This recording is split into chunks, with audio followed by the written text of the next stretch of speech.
Greetings to you and happy holidays. Welcome to Uncensored Guyana. I am Dr. Prasad. I hope I find you in good spirits. When I talked about good spirits, I'm talking about your moods, because your mood is your spirit. I hope I find you in good spirits, in good mood, because you deserve it. We all do. And let me tell you something that should make a difference in your thought pattern. It is unfair that some of us somehow get access to more while the rest of us must contend with less. When it comes to the universe, there is no favoritism. Favoritism is not something that favors the universe.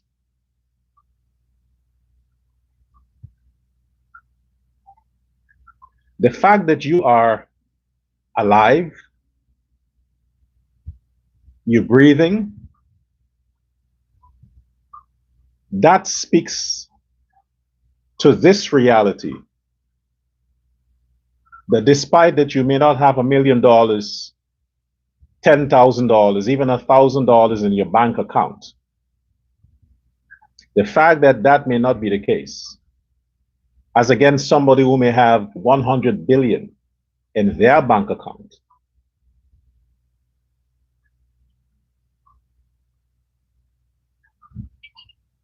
you woke up alive, the other person woke up alive.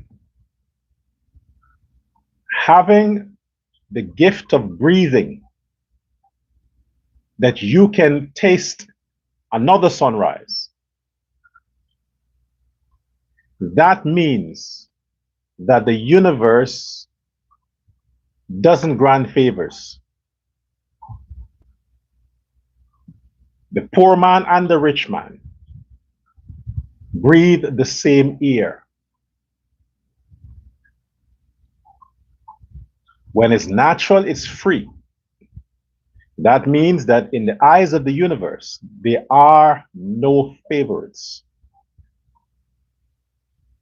Count that blessing that you breathe the same air the billionaire breathes. And because of that, he is not special. Neither are you. You're both common humans in the eyes of the universe. Common humans. Why then some people seem to be favored against others? What makes you think they're favored? Do you know how many people who live in the slums or the ghetto experiences a higher quality of health than the persons who live in the high-rise apartment buildings and earns $500,000, $1 million a year or more? If you should make comparison by ratio as to how many rich people are healthier than the average poor person, there are no comparison. The poor persons are usually healthier. They're stronger, they're more fit, and they have a better quality of health. Because what money does, it just buys you access to more expensive doctors and more expensive drugs that fucks up your body much more. The poor man may not have access to that. So he has to contend with the gifts of nature, which is sleep, plenty of water, and eating what he grows. He stays healthier, live longer. Take a look at the persons who live beyond 90 and 100 years. Research them. They aren't rich people. Most are very, very poor people. Most of the women who live beyond a certain years, no physical ailments. Those women would have had 5, 6, even in some cases 10 children they gave birth to. And all they did in their lives were being housewives. But yet they outlived the men. They outlived all the billionaires in their communities. Which means the universe doesn't favor the rich. That's what I'm coming to. It's just an illusion that is created by mankind to continue to divide and control.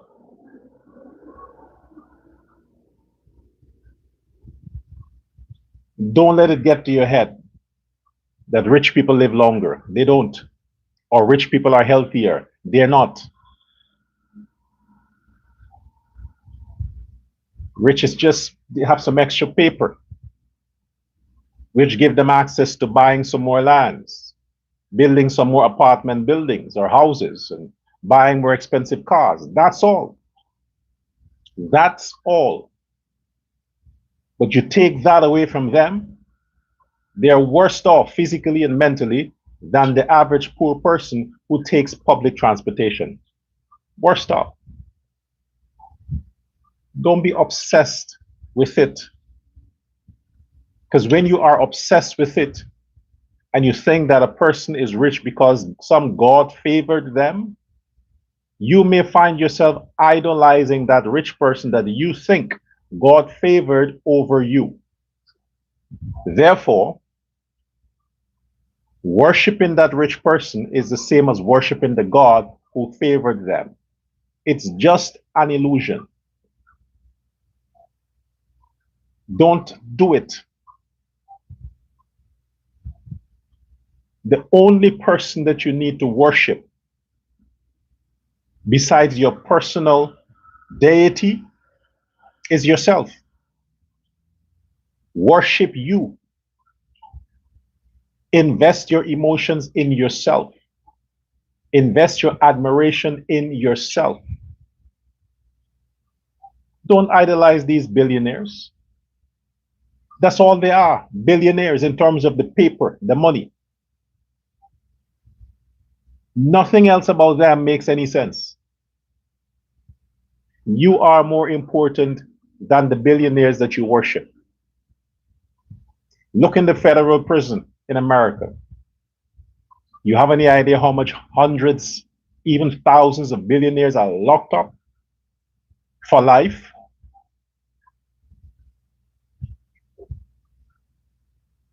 No special treatment. Circumstantially, they find access to what they find access to. You know, generational wealth, or they have, it's a family thing, or friends and family, and most of the time, billionaires earn their money via political ties. It's a conspiracy. Somebody gets an idea, get some friends to back the idea, they join together, let's start a political party. We use our resources, we get some friends and some sponsors, we get into government. What do? We enrich ourselves. The next thing you know, they're billionaires. They earned it? No, they didn't. They manipulated the system that's built by man, that man manipulates. God didn't build it, mankind built it. So mankind takes advantage of the system that he builds. What God built is a human DNA. That's what God constructed. So when you look at yourself in the mirror, that you are a construction of God, not man. Therefore, you are special.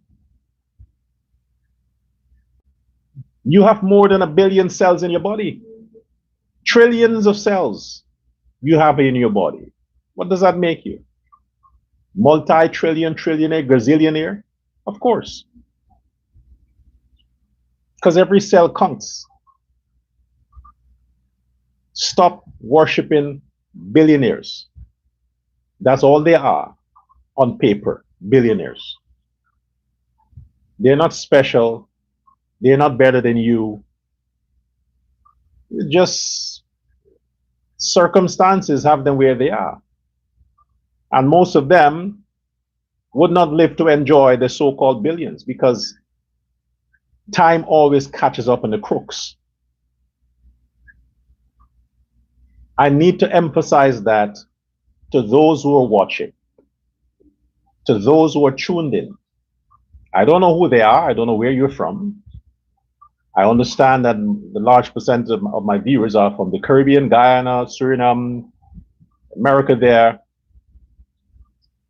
But if you're based in Guyana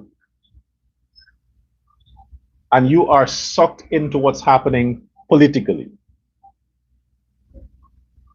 I want to tell you, my position on the Mohammeds or all the political wannabes, it's nothing personal. My agenda is what they're doing that is to the detriment of a nation. My agenda is to make sure that I do my part to prevent it. I can't stop it.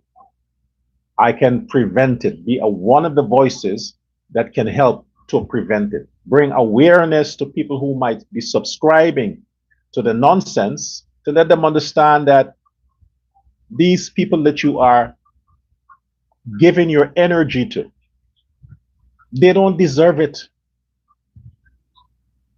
Let me make it a bit more direct. What qualifies Azruddin Mohammed for your sentiments?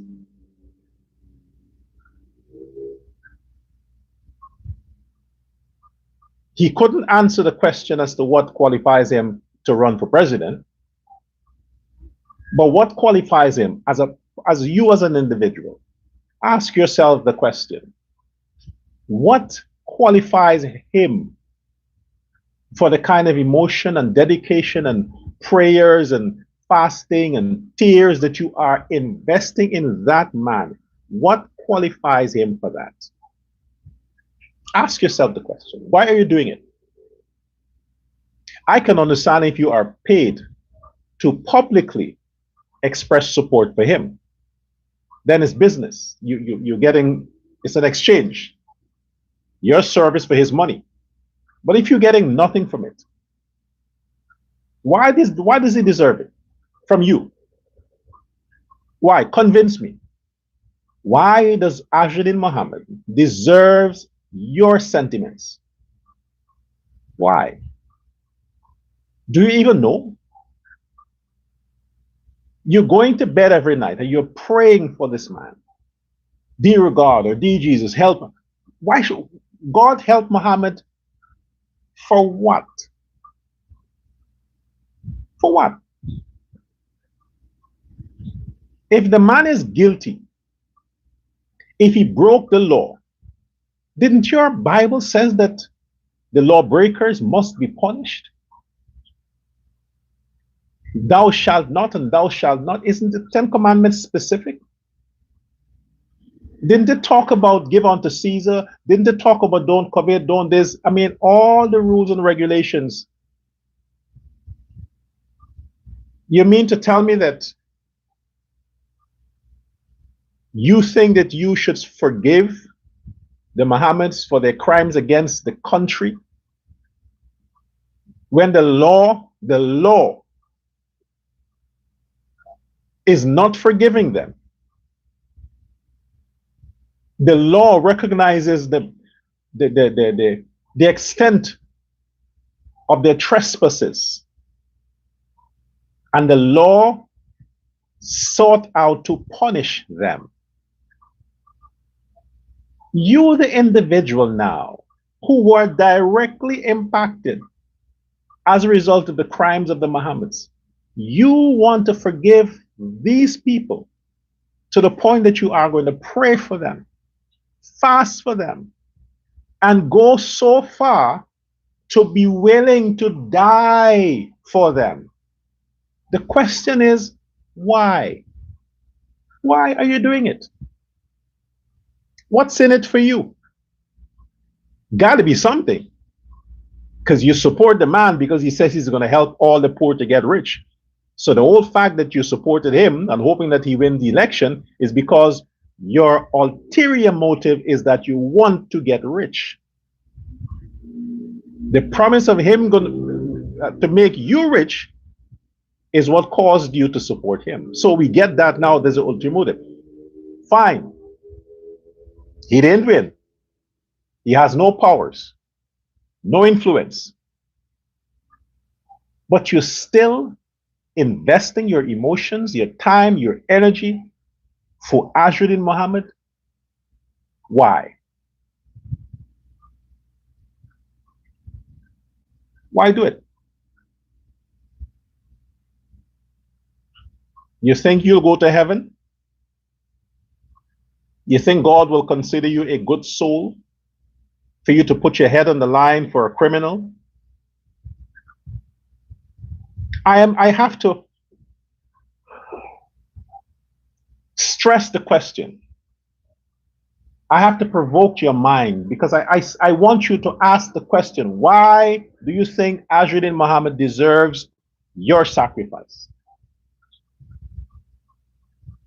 He doesn't have a legacy that he's lived his life from a child to whatever, that you understood the struggles you struggled with together, or you supported him from no, none of that. 6 months ago, he came on the scene because of his personal troubles. And understand that because poor people are vulnerable, and poor people would like to know that there's somebody who is prominent as the Mohammeds, can come into their home and sit on their couch, eat from their plate, and then tell them that, hey, we are one. The illusion that, yes, somehow this billionaire and I are one. So while he would not sacrifice himself for himself, you're willing to do it. After all, you want to show him that you appreciate him, or you're willing to make sacrifices for him. For what? You have no reason. The only motivation that you have is that the PNC don't have a desirable candidate, is that there's nothing that came out of the black community that can rival Mohammed. So you need to put your emotions somewhere. You need to invest your anger, your distress somewhere. And it's convenient now to invest it with this individual who don't deserve it. But you don't care. As long as it's not with President Ali. You don't care who else it is with. That is being malicious. That's malice. That is blind malice. Because your God is telling you, prove all things and hold fast to that which is good. Tell me what is good about Azruddin Mohammed. What is good about him? The man lived his life as a bachelor, spending behind these high-class prostitutes. Mainly are not Guyanese, not even Guyanese prostitutes.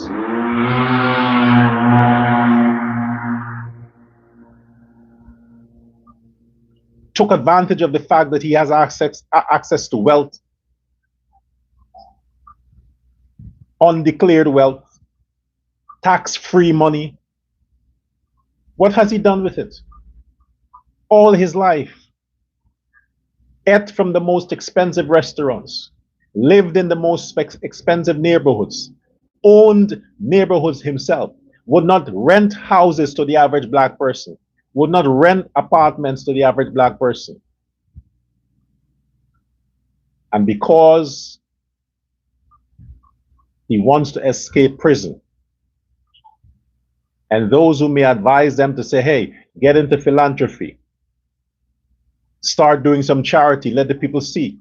So when the time comes, the people will stand with you because at least they will see that for a few months, these guys were building, sponsored a few houses and a few this and a few that with the money they should have been paying the taxes with. And that's all it took. You replace your identity with a criminal and still can't convince yourself as to why you are doing it. That's how hatred blinds people, the average person. That's what hatred blinds the average person. You can't justify it. Like some men, you're beating your wives up. Why? You're beating the woman up for what? How does it make you feel better as a man beating up on your wife?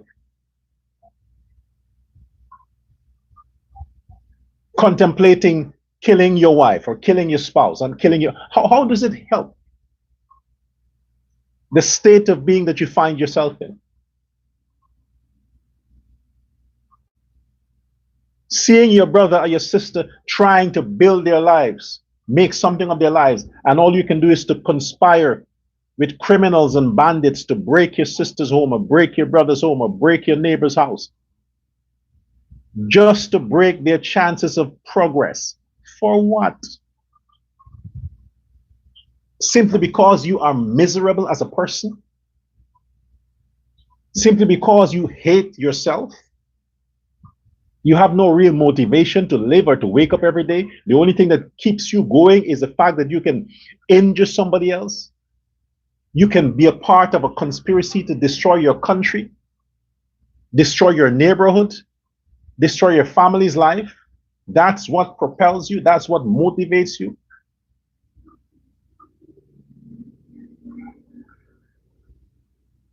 It comes down to that.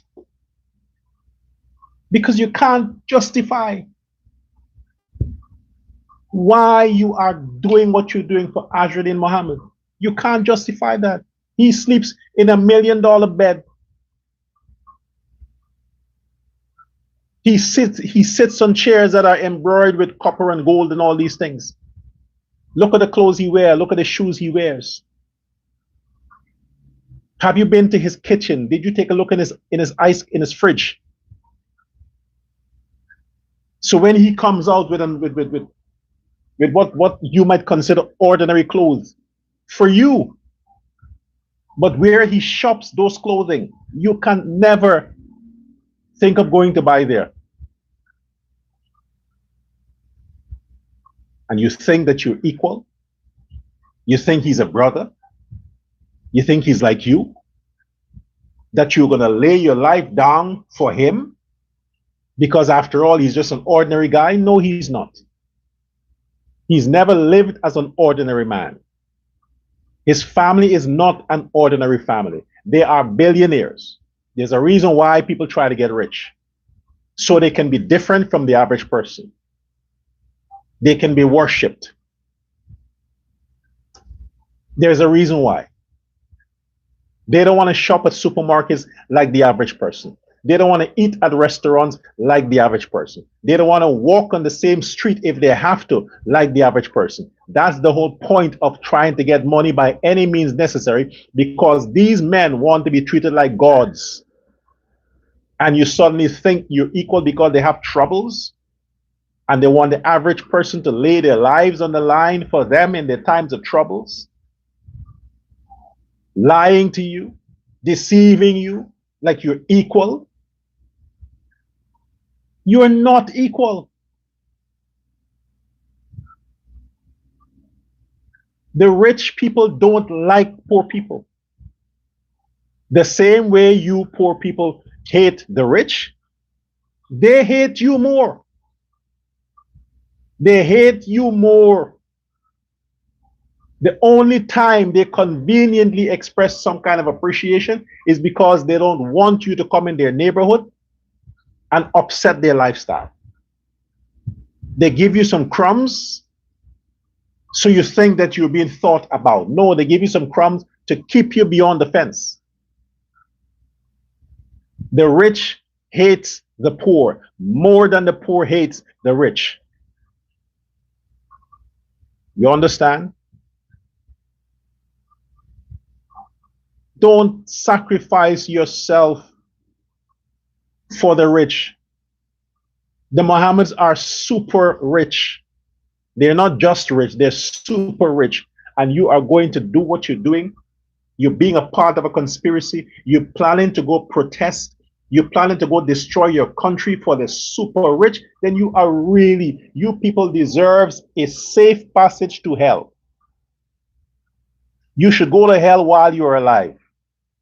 So you'll be aware of the consequences of your dumb decisions to stand behind the super rich who themselves have a guaranteed passport to hell. Those of you who are standing behind the Mohammeds and are planning to go and create problems in your country for the Mohammeds, you shouldn't die to go to hell. You should go to hell while you are alive and get a taste of what hell is like in hell as a living person.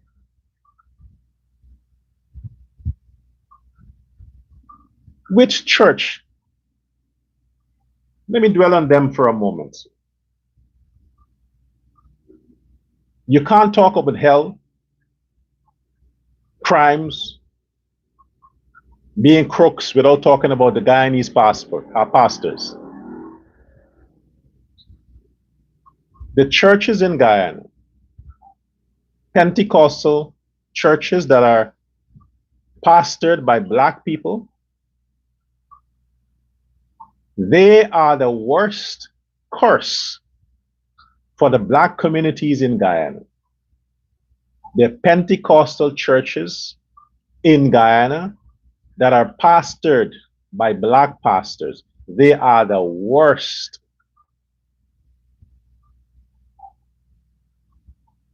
And the fact that they're using a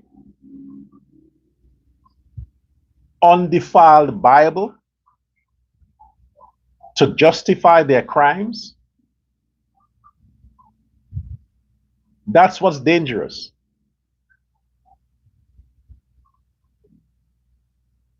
The black churches in Guyana are a poison to the Afro-Guyanese community. They represent racism, immorality, crime, division.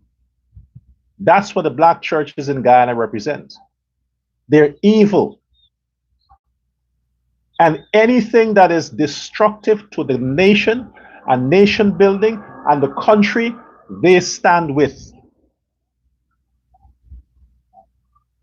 Anything and everything that's bad for the Guyanese community, the black churches are supporting. Because even behind the pulpit, they can't help being racist. They can't help being racist, even from behind the pulpit. Some of them seem to consider the thought that they're following. The majority of their membership are black, and therefore they understand the black curse in Guyana, which is majority of the blacks are hateful to the other races. The churches got to accommodate that hatred. So they can't seem to want to preach love or unity or support for government, none of that stuff. Because they fail, they may lose the poor people's support, financial support in their churches. So they back anything that is anti-government, anti-law, or anti-social order. They are against those policies. But anything that is, they are pro anything that is anti for the benefit of the country. But consider the Indian churches Christian churches too. And I speak of those churches that are pastored by Indo-Guyanese men. There is a different environment altogether. Different environment. The energy is different. The aura is different. Everything is different about it, as against the black churches. Because this is not about the religion, this is about the people who identify themselves in this religion. It goes the same with even the Muslims. The Indo-Guyanese Muslims are far different than the Afro-Guyanese Muslims.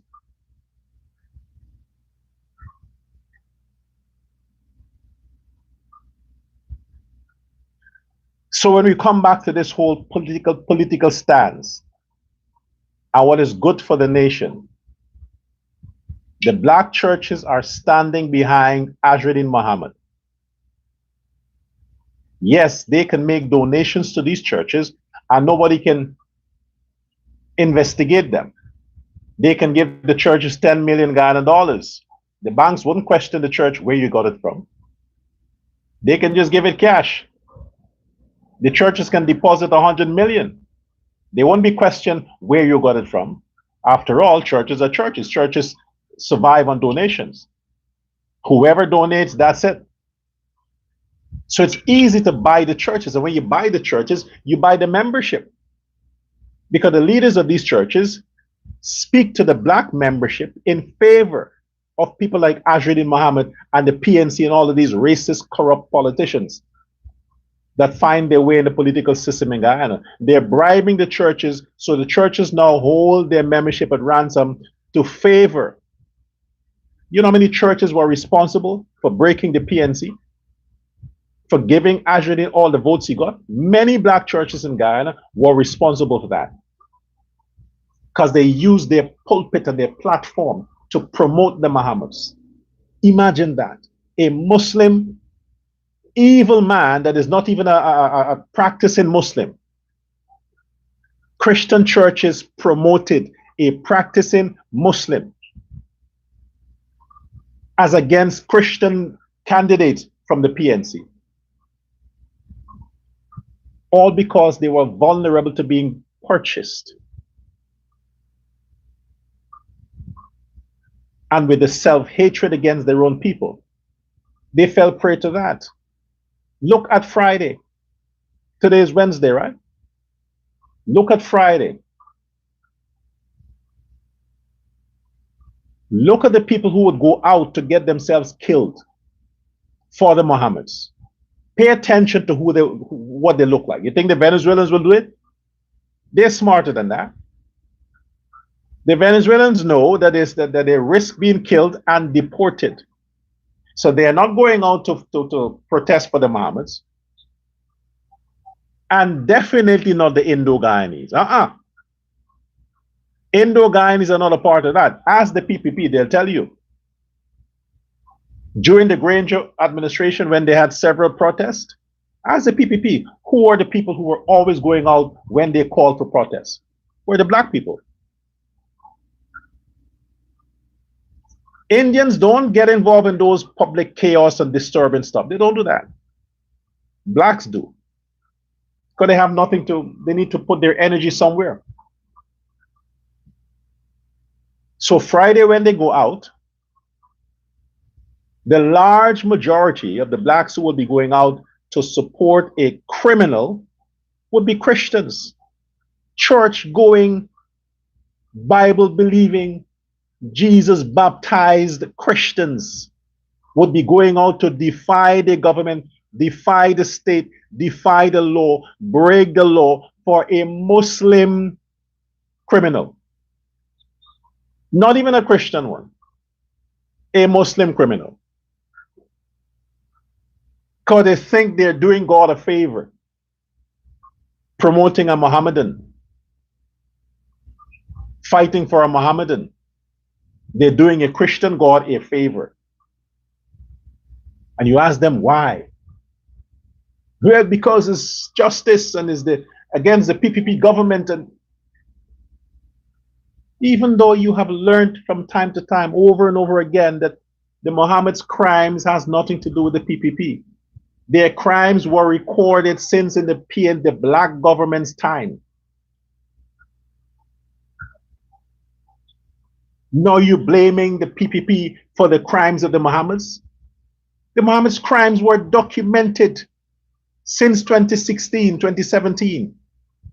The legal process began. Long before that, they were traced and tracked and set up and spied upon. Now you're blaming President Ali because the United States had enough. They decided, hey, okay, we have enough evidence now. Let's go get this guy. You are going to go and sacrifice yourself because you believe a criminal saying he's innocent. I mean, look at the jail system. Why do you think they have a jury? If every court had to go with the confessions of the accused, you think anybody would be convicted? They're all innocent. All are innocent. Oh, I'm innocent. I didn't do it. The evidence is there, but they're innocent. What's your plea? Not guilty. So, of course, the Mohammeds are not guilty. They will always be not guilty. But you think that's of any consequence? No. Because the evidence said they are fucking guilty. Beyond a shadow of a doubt, they are guilty. And hearsay, and from third party. Their signature, their crimes are stamped, recorded, all of it is there. Their mouth, they can say they're not guilty. And you believe their words, and you're going to go get yourself killed. You're going to go get yourself killed because they say, oh, I'm not guilty, and then they retreat into their mansions, into their palaces, and they're eating the best breed of chicken, the best breed of meat or whatever they eat, while you're home, having to share a few eggs with some white rice amongst yourself and your household, and gossiping around your table, if you have, about how the PPP is persecuting the Mohammeds. Oh, I'm going to go and help him. I'm going to go fight for the Mohammeds because it's not fair. No, what is not fair is that you are stupid and broke. That's not fair. And who's responsible for that? The PPP? You are a grown-ass black man and black woman, grown. You mean Irfan Ali 5 years caused you to be broke? You were broke before he was president.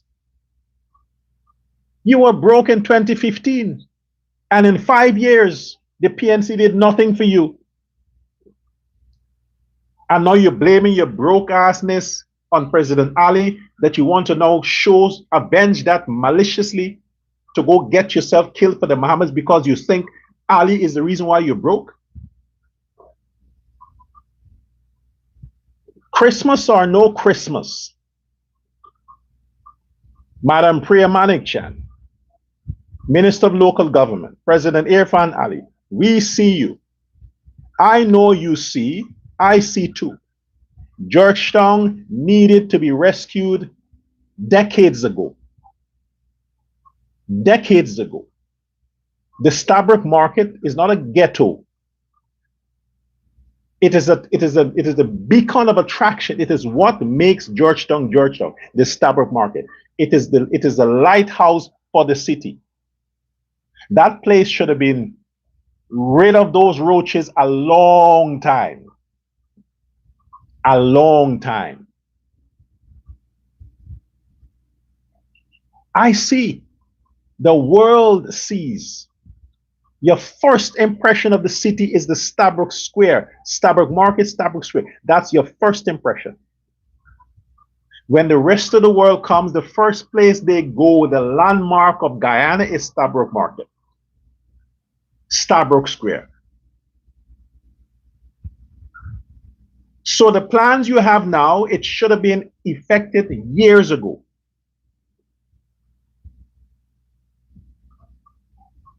I am in 100% support with the Ministry of Local Government, Priya Manik-Chan, and the President and the government regarding Stabroek Market. I am in 110% support.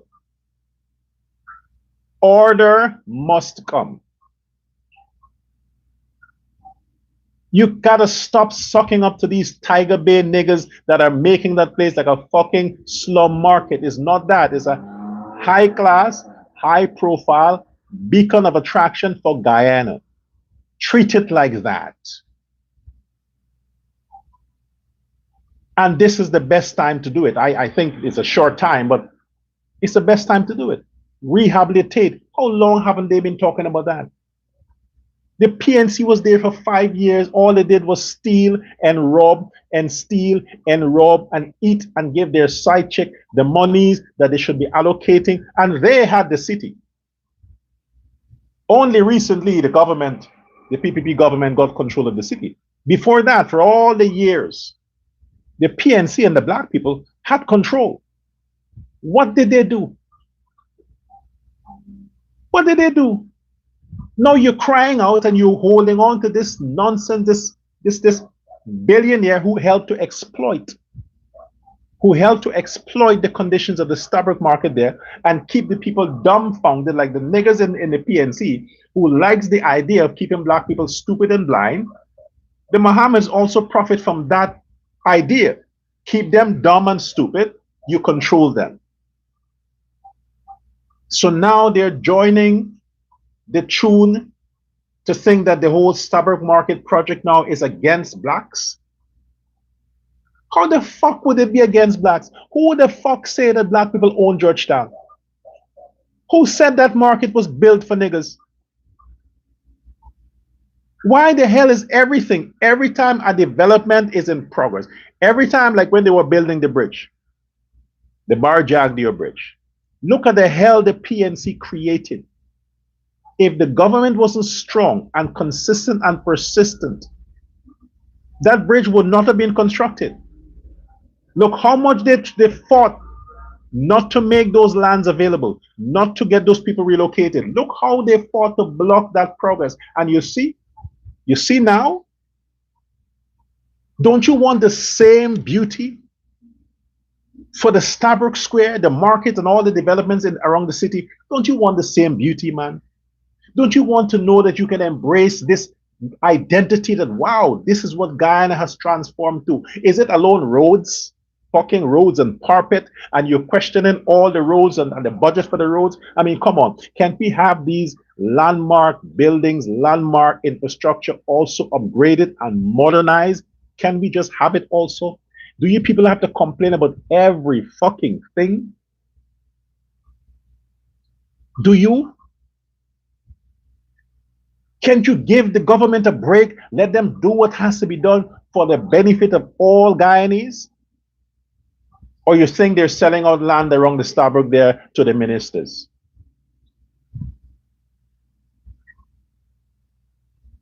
They have to clean the place up because of those camera systems. Almost 40,000 or more traffic tickets were issued via the smart system. 40,000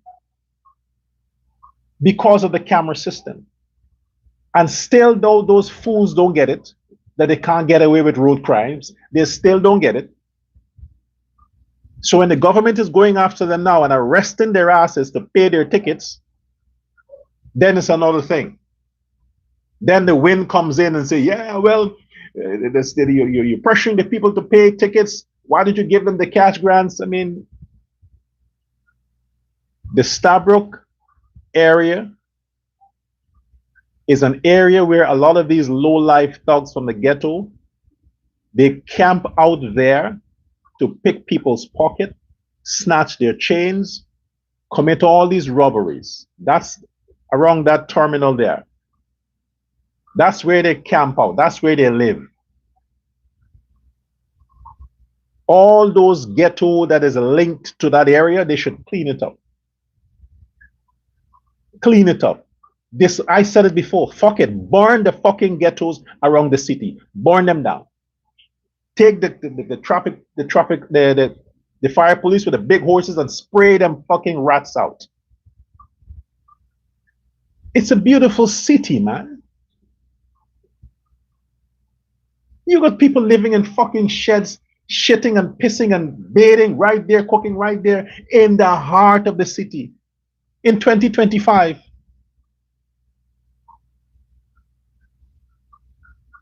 Those who are paying taxes, they got to walk right there. They got to drive right there. They got to do business right around that area, smelling all that stink shit and stink smell from those fucking junkies and those demons that are camping out, waiting to steal.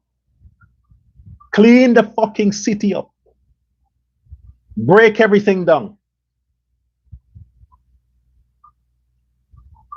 There'll be many Christmases to come where they can sell properly, decent, and earn money. Many to come. Don't use the excuse that, oh, it's Christmas, people need to. No, clean the fucking place up. It's a long time coming. Years. So if the mayor and town council is cooperating with the government, that's what you needed. They didn't cooperate before. If they're cooperating now, that's what you need. Take over the city. Why stop there? Change the name. Cheditang.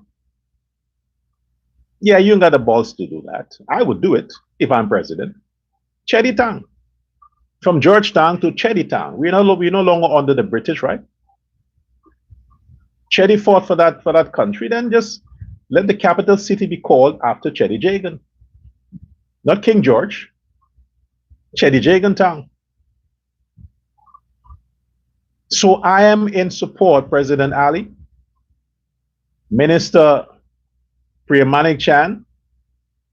You don't have to slime up to these niggas. Well, you got to do what you got to do. You got to use psychology. You got to be subtle. I get it. They're not easy. I get it. You think black people are easy. You got to slime up to them and feed them and dance with them and play some music with them and tell them how nice they are and oh my gosh, God's people, and you got to do all of that just to effect change that they benefit. All of that just to bring change to their lives for their benefit. You got to slime the fuck up. Just do like Trump. Use brute force and policy and get the job done. They'll embrace change after. They'll resist as much as they can, but it doesn't mean that you have to be negotiating and planning and negotiating and time is going.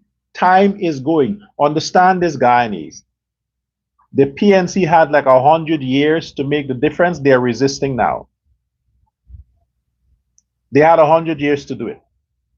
They did nothing. All they did for 100 years is to steal, to kill, to destroy, to deceive, and to impregnate. That's all they did. Now you have the PPP, which is a national party for Guyana, coming in and cleaning up, trying to get rid of all the crimes, all the illegal narcotics, all the drugs. The PPP is trying to do that. And they're being met with resistance. And the resistance is coming from the PNC and the win now, and the sponsored PNC win, telling the vulnerable blacks that, hey, it's against you. Why? Why is it against black people? Because this is what they're telling the blacks to their faces. Black people, you are the ghetto lowlifes. You are the poor ones. You are the criminals. You are the drug dealers. You are the prostitutes. You're the pimps. You're the nasty ones. So anything, any policy and project from the government that wishes to address prostitution, gang violence, drug situation, the ghetto situation, it's against black people.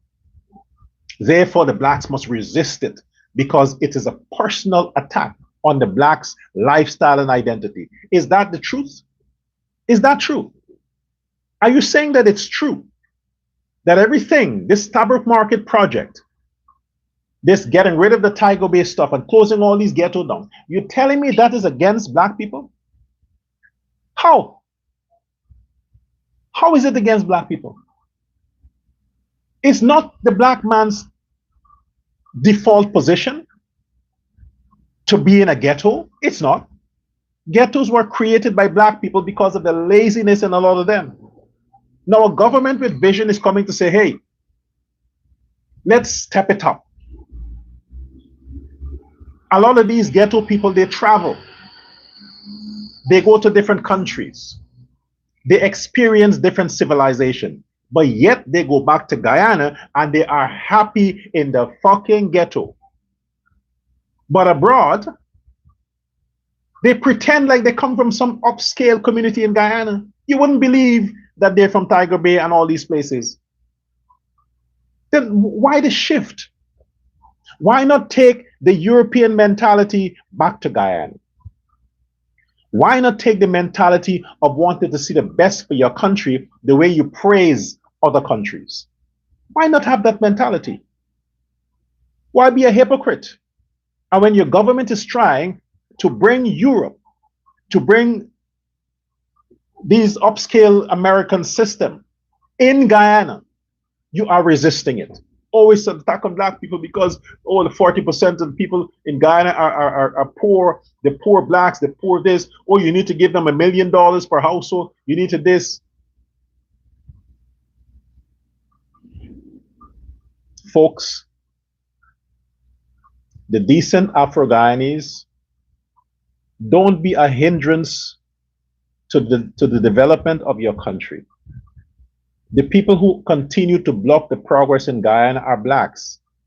Don't bother with those few Indians who come online and talk their bullshit like that lunatic, that mentally sick Annie, or the Annie some shit.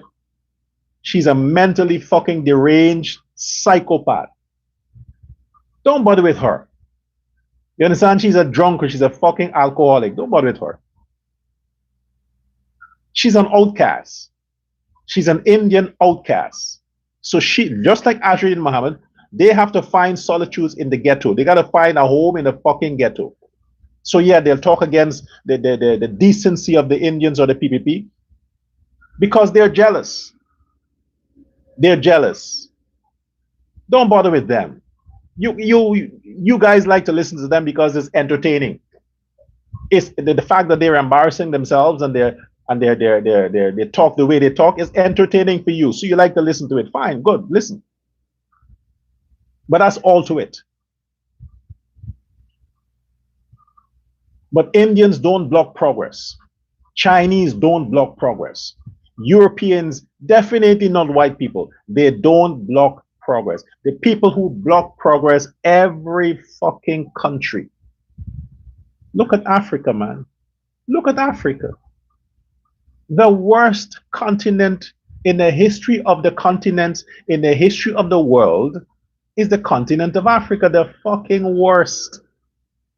Because why? They all have the same mentality.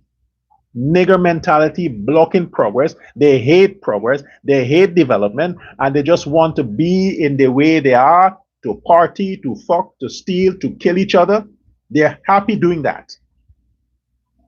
Then when they kill 10 of them, 9 months from then, 200 is born. They're happy with that. In Guyana, the same shit. They conspire to rob each other, kill each other, destroy each other.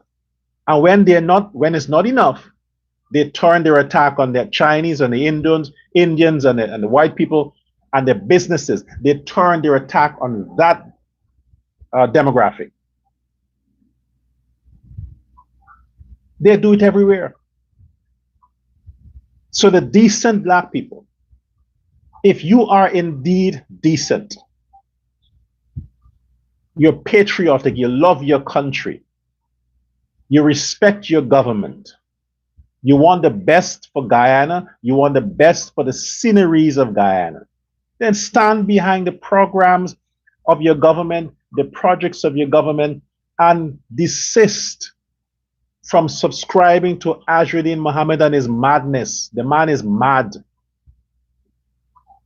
He's mad, and all the people who supported them, they're mad. They're psychopaths. They're fucking delusional.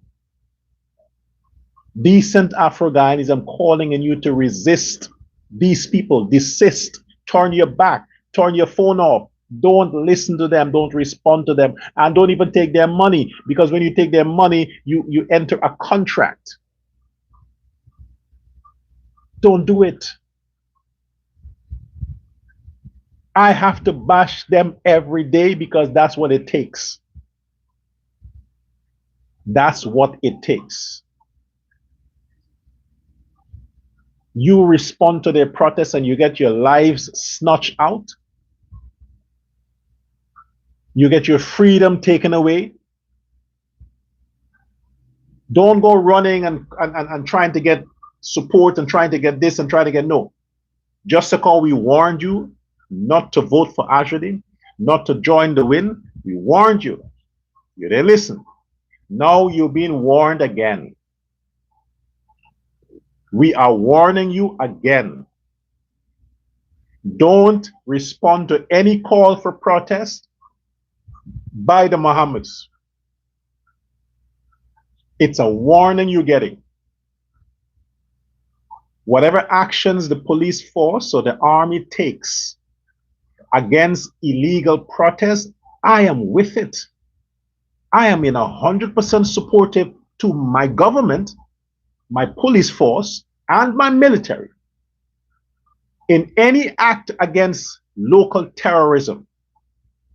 If the Mohammeds gets no permit to protest or to assemble, and they do, and the police use whatever force is necessary, I am in 100% support behind the Guyanese police force.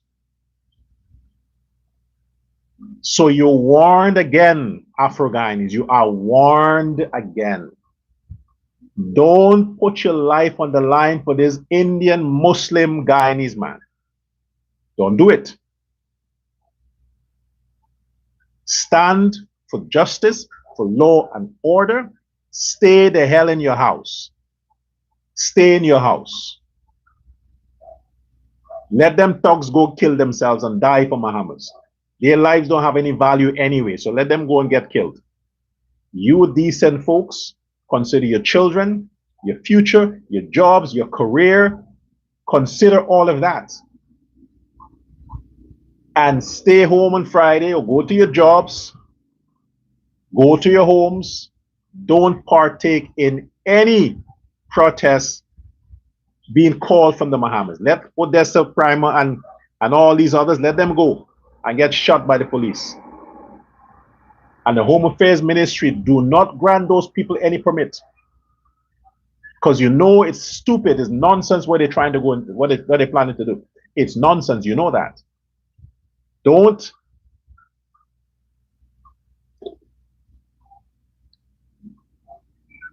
Until next time,